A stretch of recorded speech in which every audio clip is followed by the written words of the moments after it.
एक ऐसा नाम जिसे सुनकर आज भी अंग्रेजी हुकूमत की रूह कांप जाती है। एक ऐसी जगह जिसने जंग आजादी में देश प्रेम की वो मिसाल कायम की, जिसका खौफ अंग्रेजों के दिलों में आज तक जिंदा है।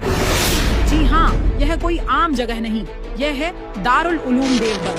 इतिहास गवाह है कि जब देश को आजादी की दरकार थी, तब इसी इदारे के उलेमाओं ने अपने खून से इस देश की मिट्टी को सींचा था। याद कीजिए रेशमी रुमाल तहरीक को शेखुल हिंद मौलाना महमूद हसन और शेखुल इस्लाम मौलाना हुसैन अहमद मदनी जैसे अजीम उलेमाओं ने अंग्रेजों की ईंट से ईंट बजा दी थी। माल्टा की संगीन जेलों की काल कोठरियां व बर्दाश्त के बाहर की यातनाएं, लेकिन इन उलेमाओं के होठों पर आखिरी सांस तक सिर्फ एक ही नारा था, आजादी। उन्होंने अपनी जान की वो कुर्बानियां दी जिनकी बुनियाद पर आज हमारा आजाद हिंदुस्तान खड़ा है। और आज उसी अजीम मिट्टी पर वो एक बार फिर देशभक्ति का वही सैलाब उमड़ पड़ा। दारुल उलूम देवबंद के सदर गेट पर आज नजारा ही कुछ और था, एक विशाल और ऐतिहासिक तिरंगा यात्रा। इस देशभक्ति के जश्न में शहर का प्रशासन और दारुल उलूम देवबंद कंधे से कंधा मिलाकर खड़े नजर आए। सदर गेट पर दारुल उलूम देवबंद के नायब मोहतमिम हजरत मौलाना अब्दुल खालिक मद्रासी साहब और नायब मोहतमिम हजरत मौलाना मुफ्ती राशिद कासमी ने प्रशासन के आला अधिकारियों, उप जिलाधिकारी विजय प्रताप, क्षेत्राधिकारी अमित सिन्हा, थाना प्रभारी कपिल देव और अधिशासी अधिकारी राजपति बैस का शानदार इस्तकबाल किया। तिरंगे के सम्मान में निकली यह विशाल रैली दारुल उलूम के क्लर्क रेहान कासमी की शानदार देखरेख में आगे बढ़ी।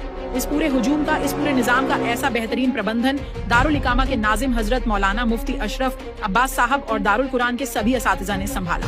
इन हजारों बच्चों को देखिए, इनके हाथों में लहराता तिरंगा और दिलों में अपने बुजुर्गों का वही जज्बा। आज दारुल उलूम में पढ़ने वाले इन बच्चों ने यह तिरंगा यात्रा निकालकर पूरी दुनिया को एक ही पैगाम दिया है।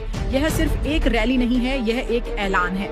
यह बच्चे बता रहे हैं कि जिस तरह इस देश की मिट्टी के लिए हमारे बुजुर्गों ने फांसियों के फंदे चूमे थे, अपना सब कुछ कुर्बान कर दिया था, हम भी उन्हीं के वारिस हैं। अगर आज या कल इस देश को हमारी जरूरत पड़ी तो हम भी इस वतन अजीज के लिए अपनी जान कुर्बान करने को हर पल तैयार खड़े हैं। दारुल उलूम देवबंद कल भी देश के लिए खड़ा था, आज भी खड़ा है और हमेशा खड़ा रहेगा। जय हिंद।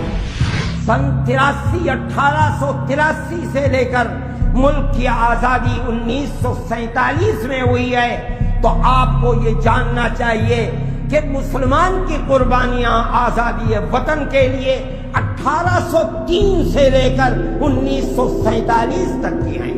वो मुसलमान जिसके आबा व अजदाद ने लाखों की तादाद में 1831 के अंदर आजादी वतन के लिए सैयद अहमद शहीद रहमतुल्लाह अलैहि, शाह इस्माइल शहीद रहमतुल्लाह अलैहि की क़यादत में बालाकोट के मैदान में जामे शहादत नोश किया और फिर 1857 के अंदर दिल्ली और दिल्ली के कुर्बो जवार के अंदर जामे शहादत नोश किया और सन 1947 तक फांसी के तख्तों पर चढ़ते रहे।